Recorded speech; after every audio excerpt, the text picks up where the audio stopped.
It's time for another Fox 411 and Kiss Country neighborhood news. And today's guest is Edie Blanchard from the MacNider Art Museum. We get to talk to her. We're lucky. We get to talk to her like a half dozen times a year, I think. More than that, but not More than that. Right. Edie, welcome. Thank you for having me. You betcha. This is all brought to you by CG Public Health, by the way, located at the Plaza West Shopping Center. cghealth.com. We thank them for their sponsorship for this. And let's jump right into it. It's Artoberfest, right? Yeah, it is. It's fall, so that means it's time for our fall fundraiser. And so what kind of fundraising are you going to be doing in the month of October for Artoberfest? So Artoberfest is an event that we have on a Friday night. So it's this coming Friday night, the 21st. And what it is, it's a party for 21 and over that's basically designed to raise money for us. So there's kind of a variety of ways we do that. So, yeah. Well, give us some of the highlights. Okay. So tickets are $50 each. And with that, you get free entertainment. So the Hats, who is a local group you guys know of, the Trues and Weitzel are in that. And so they're going to be playing. We also then have food and lots of different beers for people to choose from. So we work with the different distributors, and then you get an opportunity to try sort of the different products that they have available for the fall and going into winter. So you don't have to buy necessarily a whole case of beer. If you want to try something out, it gives you an opportunity to do that.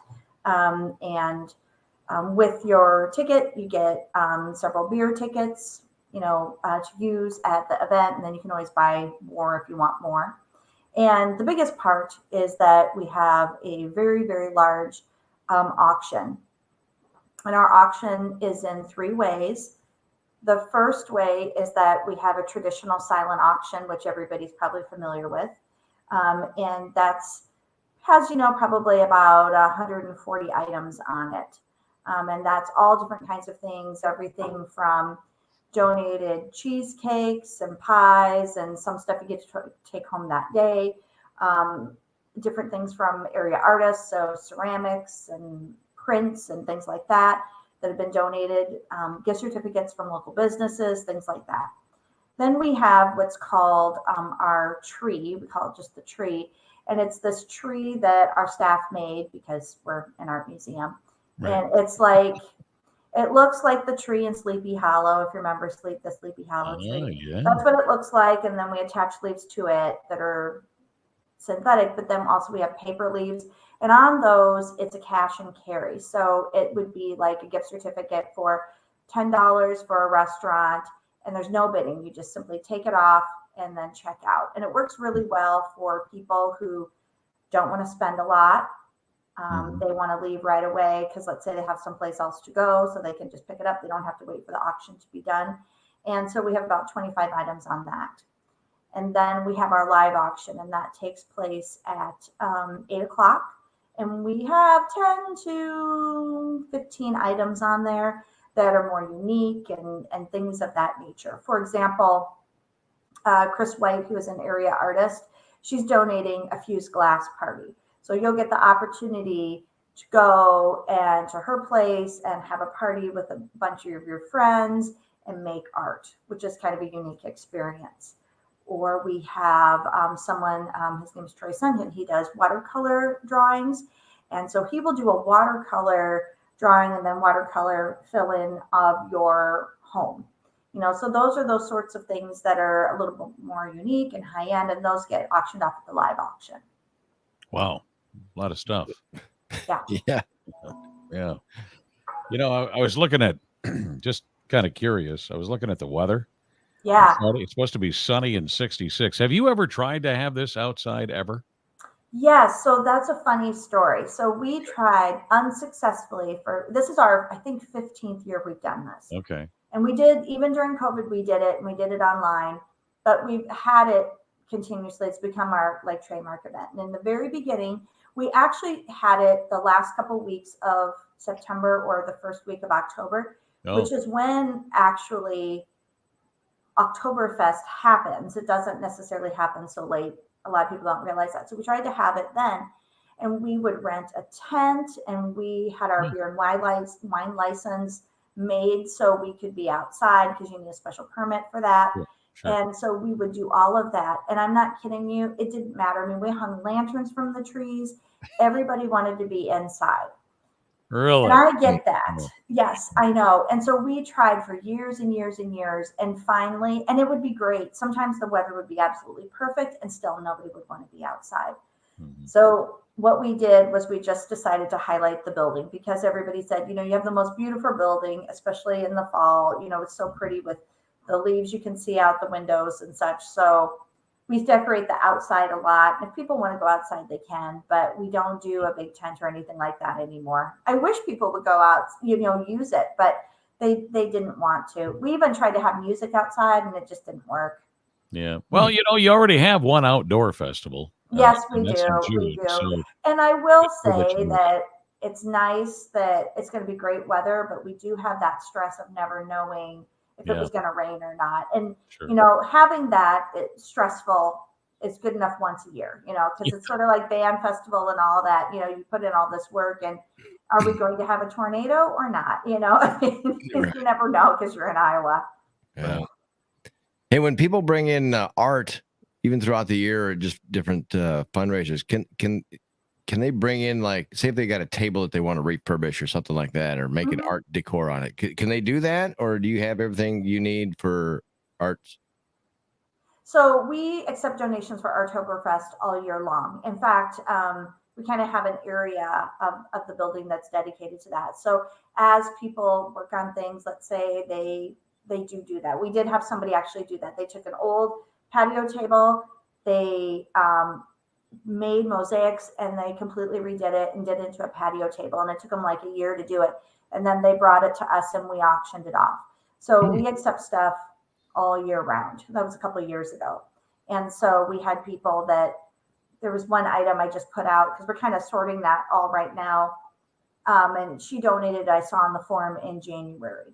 So as people, you know, see stuff, sometimes we have art that might have been in your house. And especially as people downsize, you know, people want to be, you know, it's kind of too nice to necessarily give to some charities.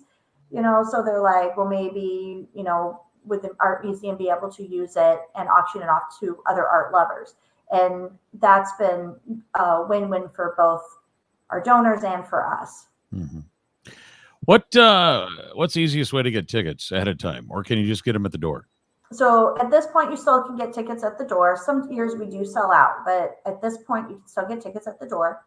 They're $50 each, and you can buy them at Hy-Vee East, Hy-Vee West, Mormon Clothiers. You can also buy them online. And when you buy them online, they'll be waiting for you here as a will call. And there's no additional fee for that. You do have the ability also to call up and just reserve tickets if you wanted to as well. If you don't feel comfortable with the online system. Sure. So a lot of different ways people can buy tickets. We try to make it really easy for people to get that ticket. Mm-hmm. And for those of you that don't know, the website, it's MacNiderArt.org. Yes. In case you're not watching the video, yeah. Yep. As a nonprofit, it's ORG on the end. So, you know, it's important for us to do this fundraiser because a lot of people don't realize our budget is about $500,000 a year. And the city does fund us, but only half. So that means that we have to raise $250,000 every year. And I think that, I mean, when I tell people that that's what we have to raise, they're just absolutely astounded because we don't have a very big community. And we do it every year, but we have to keep doing fundraisers such as this because if you look at the cost of inflation and everything is going up, the museum is no different in that. I think my art studio teachers were telling me how much glue sticks were and they've like doubled in price. And that sounds like a small thing, but like all other businesses, we've encountered that. I'm going to ask you an off the beat question. Okay. I know you mentioned the Sleepy Hollow tree you're going to have. That's kind of like that's your little, I guess, slant towards Halloween, you know, because yeah. Was the museum ever thought of trying to maybe do a fundraiser and make it a haunted museum just for like a couple of weeks? I'm just curious. Have you ever? We have never. I think that idea had been kicked around a little bit, but Right. we weren't sure how much, how receptive the community would be, because there are other haunted houses and things like that. Yeah. One of the things that might be interesting to do is, something even related to the artwork and spooky artwork and stuff like that. And we've tried to do that in the past. For the Right. Artoberfest, we do try to incorporate little things here and there. It's kind of difficult, but for example, there's the charcuterie trays that are really popular. I'm making or having them make a charcuterie tray. Basically, it's it's a Halloween themed one. So Sure. you'll have all the little Halloween candies and cookies and things like that. That it's Halloween themed. So we do totally do things like that. When we are ordering the food, we definitely make sure that it has that fall feel. Right. Either tailgating or things with apples, things with that sort of stuff. That we're serving brisket this year, which Yeah. kind of is a tailgating type of food, and so we try to incorporate those aspects of tailgating and fall and all of that. We even did not this year, but one year we had them make s'mores in a cup, stuff like that for the guests. I was up in Minnesota one time for a goth wedding that I did on Halloween night, Oh yeah. and it was in a museum. It was Cool. just like MacNider Art, just Mhm. like your guys' museum, and all of the food was like pumpkin soup, and they had different. It was all fall harvest type of stuff, and some of the things were creepy. It was such a interesting thing. But I don't know. I just always thought about that. I thought you guys, because I mean, how old is that building? How many years? So it was built in the 1920s. So if you think about the Great 100 years old. Gatsby era, if you think of the Great Gatsby and the big show houses and stuff, Mhm. that's what this house would have been. It was actually Yeah. built as a show house.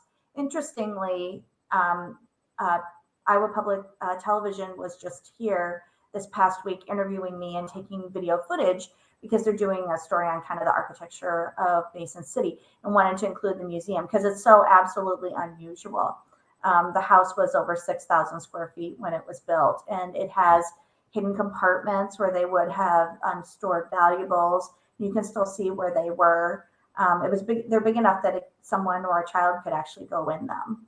So we have a lot of fun things like that with the building that I think people don't realize. So I we think you may should have to do something like that in the future. do a classy Halloween thing. I'm Yeah, serious. we You should don't do have to something make it like super that. scary. I do know now, many years ago, we're talking probably in the 70s, I was told by some of our donors that are no longer with us that they had a costume party. And I don't know if that was related to an exhibition or if it was a costume party that was, during the fall. I don't know. But they were talking about that they had one here a really long time ago.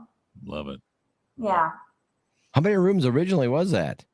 Oh gosh, a lot, because there was all these original bathrooms, there was original library, things like that. Yeah, it was pretty amazing, and the building, because it was built as sort of a show house. The gentleman who built it, his name was Burr Keeler, and he was an executive with one of the brick and tile companies. And so just like our tour of homes that we have now, well, he built the same sort of thing, although they all had different tile samples. So as you go through the building, you'll notice that there's different kinds of tile samples on the floor. So it was meant to kind of show off what they did. But the woodwork is just absolutely amazing in here and exquisite. It's just absolutely phenomenal. When we do anything, construction wise or trying to modernize everything, we have to work with what we have. I was telling, how we run our fiber optic around here is through the dumbwaiter. Oh, yeah. Because there was a large dumbwaiter. And the third floor is all what may have been staff offices now, but there was full living quarters for servants upstairs. There's big 3 or 4 rooms upstairs on the 3rd floor with a bathroom for servants. So, Jay, you can do some creepy things with a dumbwaiter. Yeah. yeah, no kidding. So that the room you're sitting in right now, was that like a bedroom? Yes, so this was a bedroom, and that would have been their closet. That was the main door, but that can't be used because it doesn't go to the main lobby area on the second floor now. So actually, if you ever visit my office, some people have to duck to get into. I don't have to do that because I'm super short. But it would have been a shared bathroom between two rooms here.